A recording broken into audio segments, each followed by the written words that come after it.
morning, students. Today we are starting next unit, that is atom and nuclei.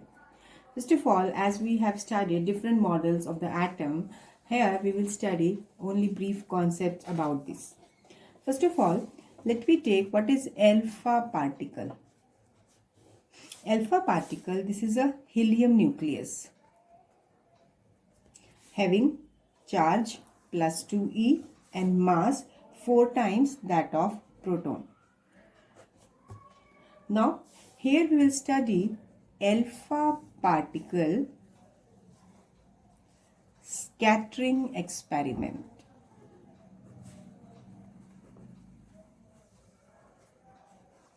Another name for it is Geiger-Marsden experiment.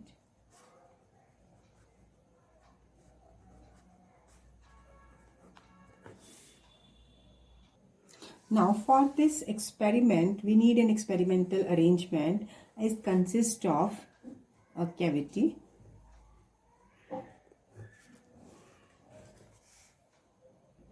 so here it is a lead cavity within which a source of radioactive element that is enclosed with a narrow opening. Here is narrow opening. Here alpha particle from this source are collimated into a beam. Here we are using, this is a collimator. Purpose is to make this alpha particle into a narrow beam.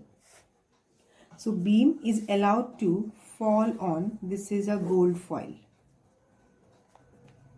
and its thickness is 2.1 10 raised to the power minus 7 meter. Now here we will use one screen.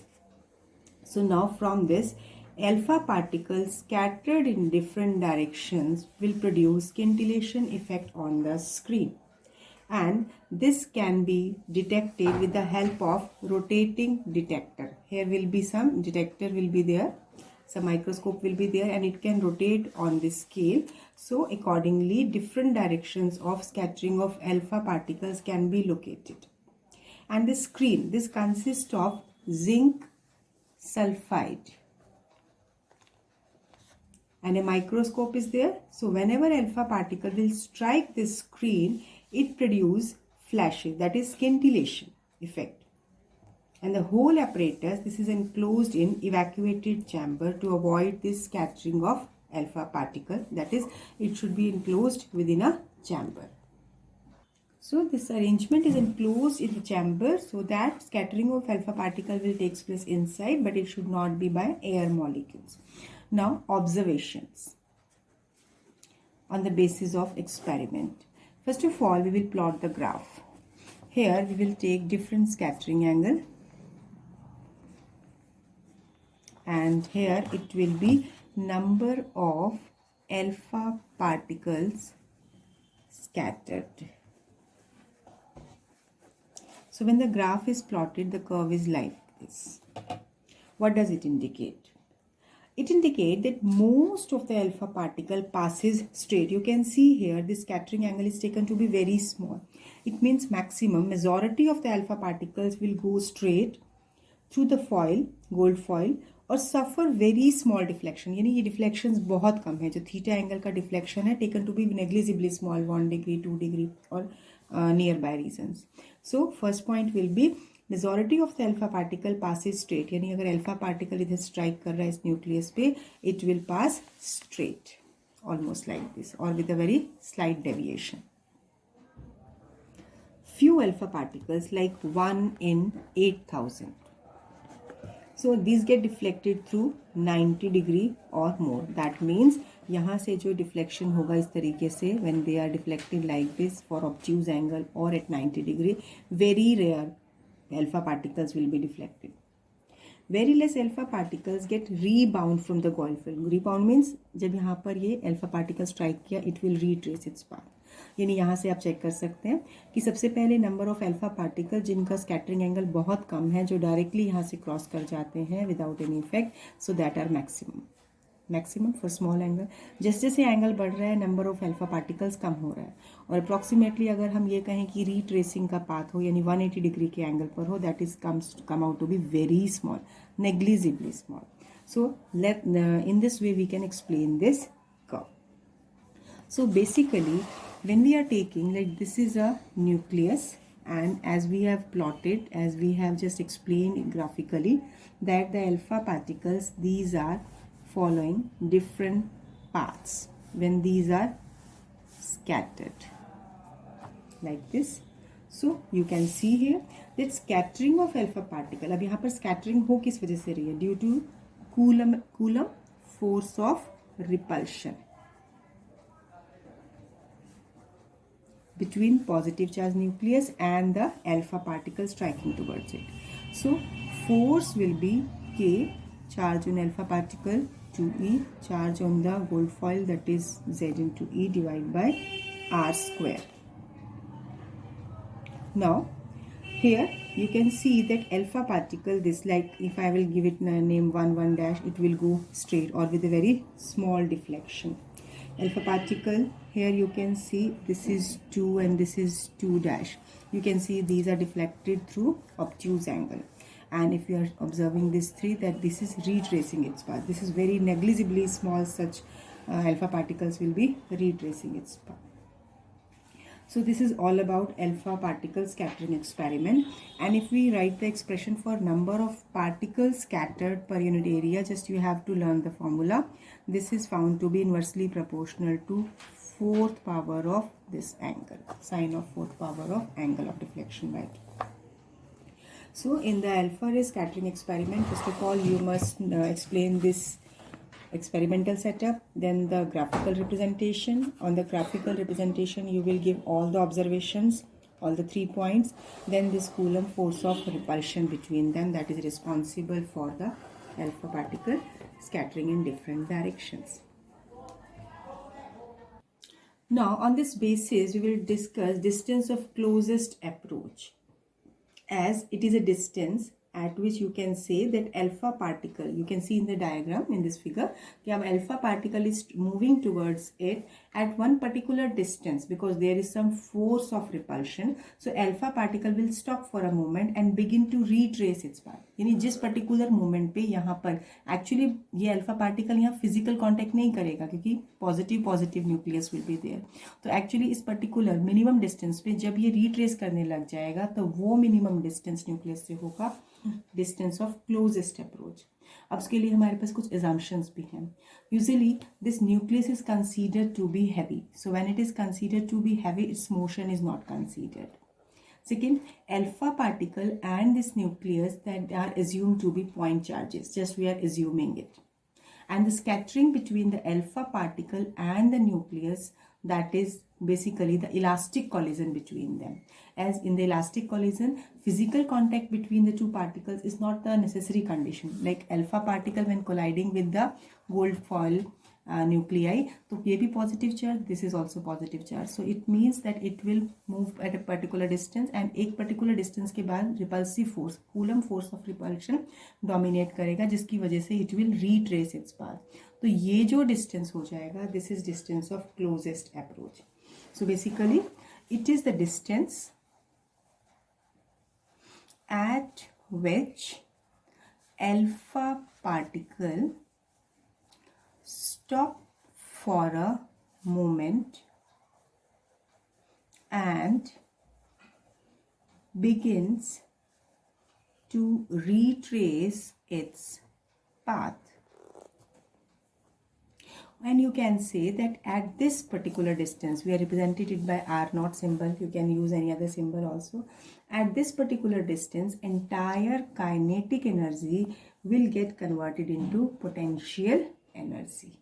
Because here this alpha particle is in motion, but यहाँ पर repulsive force की वजह से इसकी position यहाँ पर, that is here energy is converted into another form, that is kinetic energy will get converted into potential energy.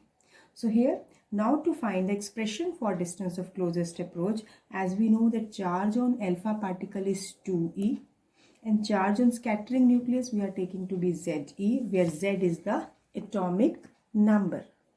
So kinetic energy of the particle will be, as it is in motion, it is half mv square, and potential energy of the alpha particle, this will be k q1 q2 by r naught, right? The separation distance.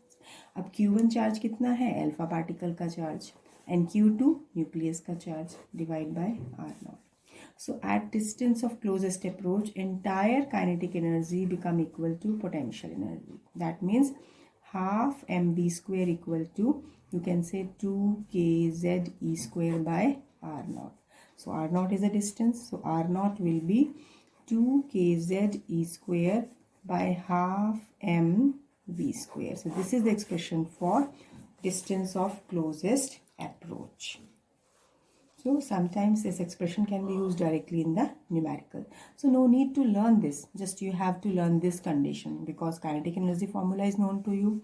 Even potential energy formula is also known to us. That is K Q1 Q2 by distance. Now one more definition we are taking. Now impact parameter.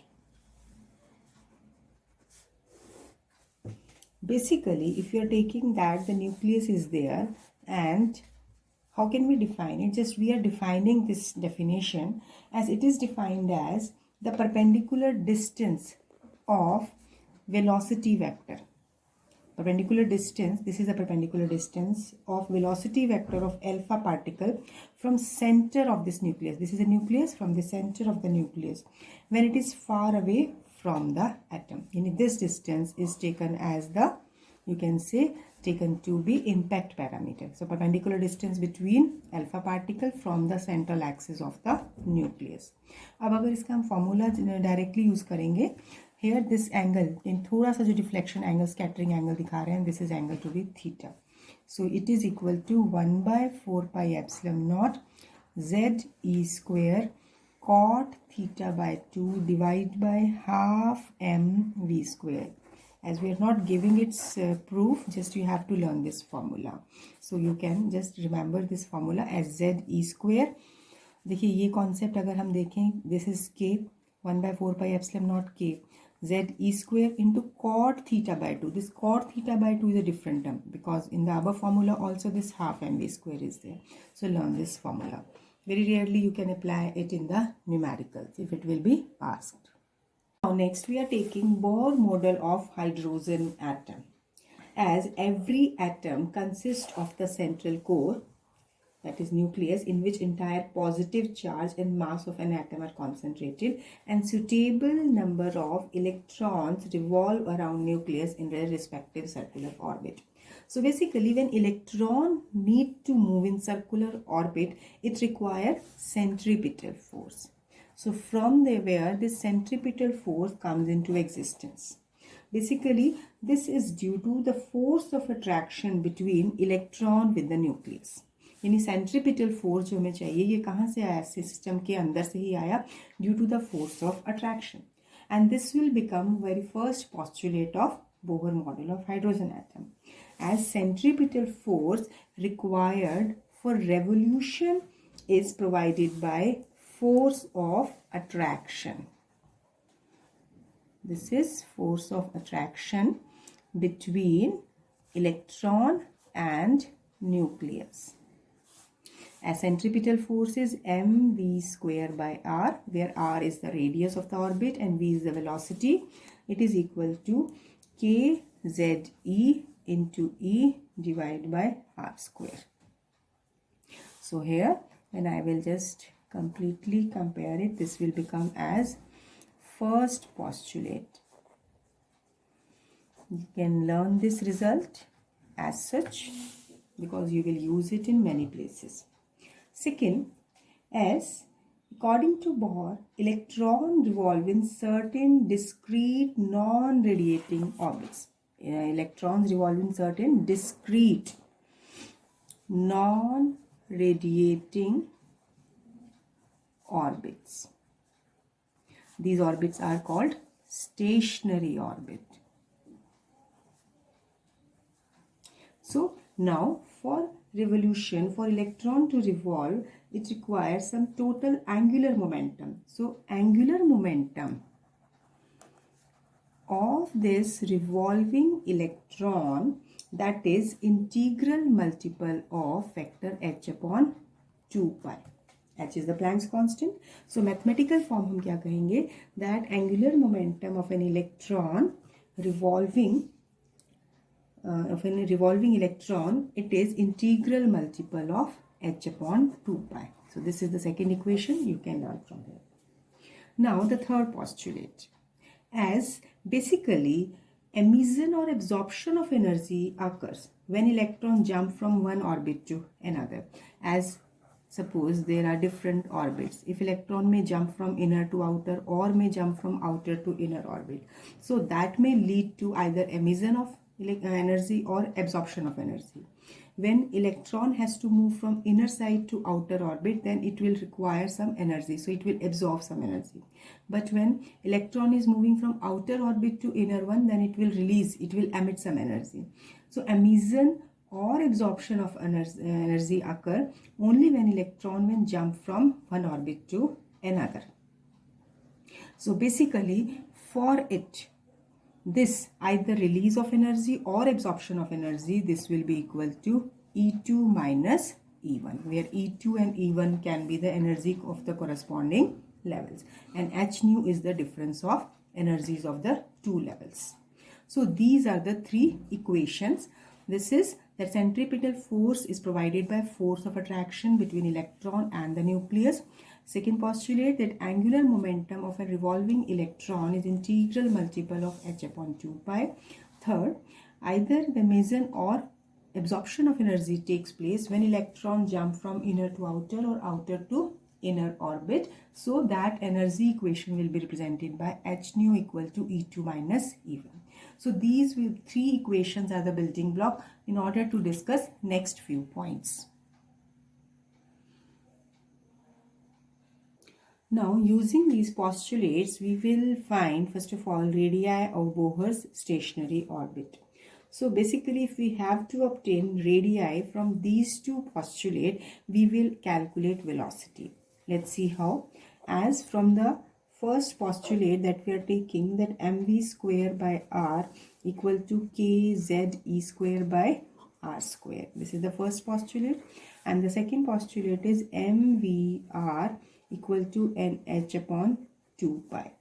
So now what we can do, that there can be different methods that you can compare the value from these two equations, or you can put the value of velocity from second equation to equation 1. So it's entirely your choice how to proceed. Main purpose is to calculate the value.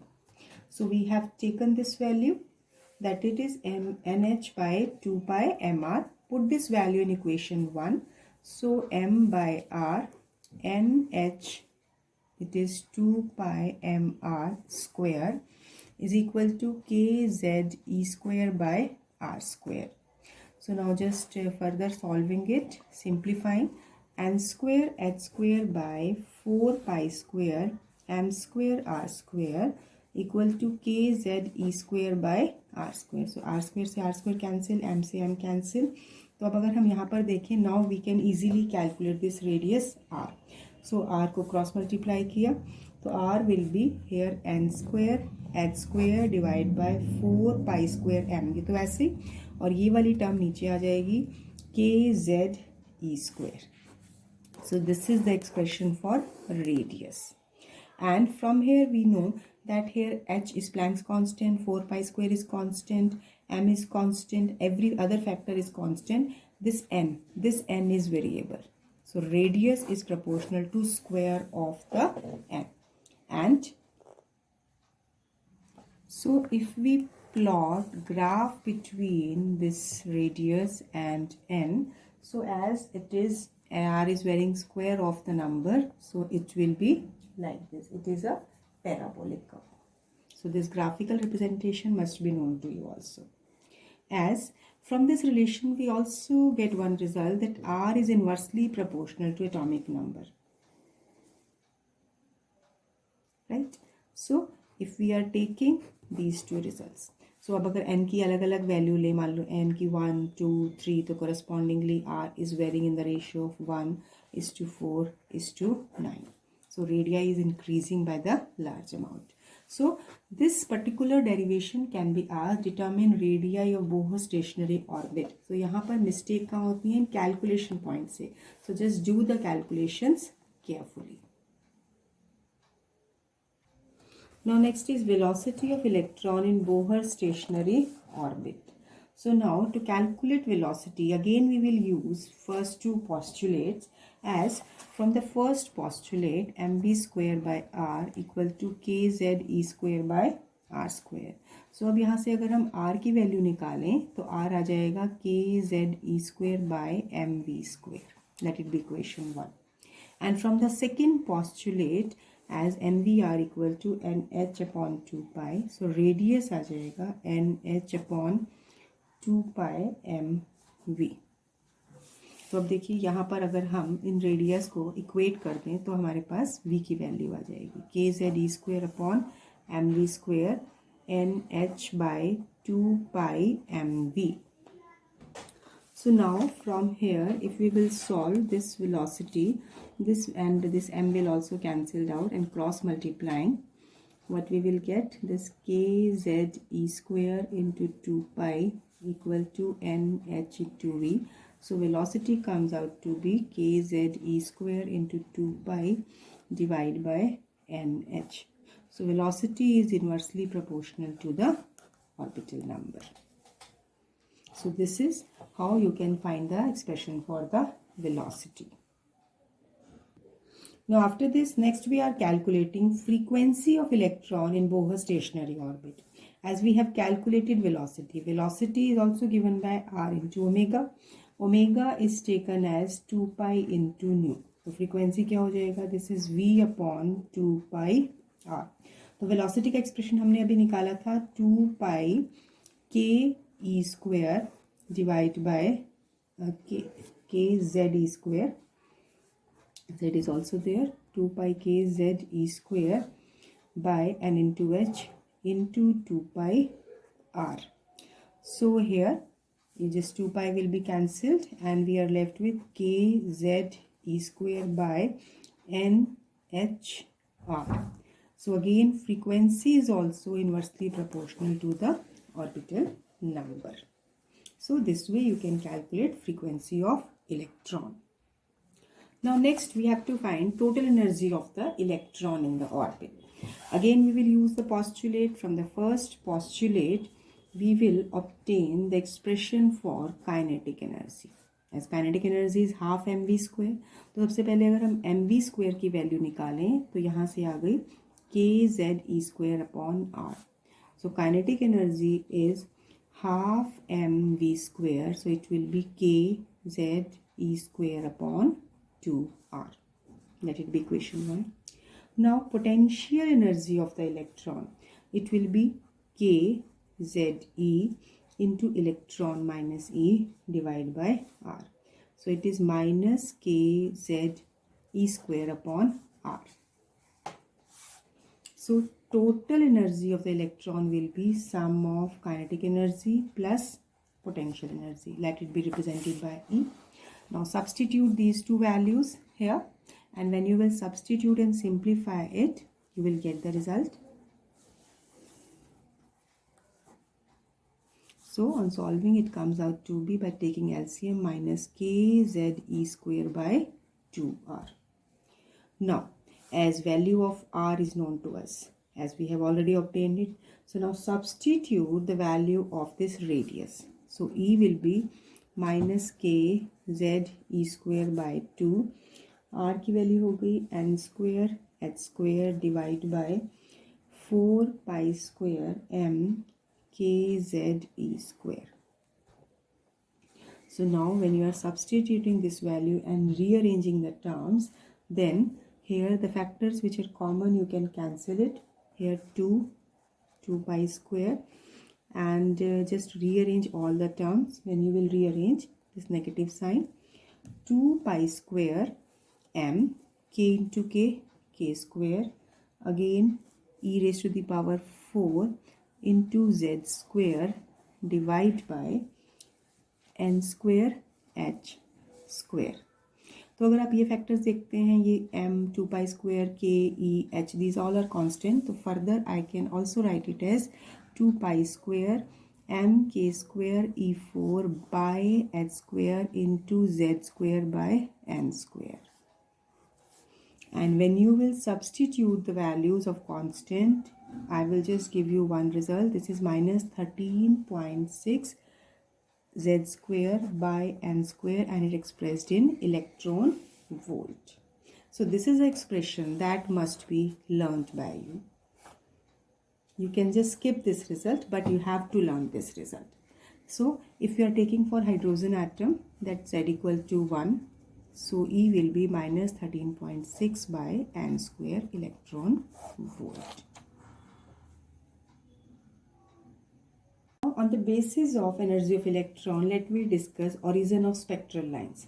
As we know that electrons are revolving in the orbit around the nucleus, and when electron jump from outer orbit to inner orbit, so energy will be emitted out.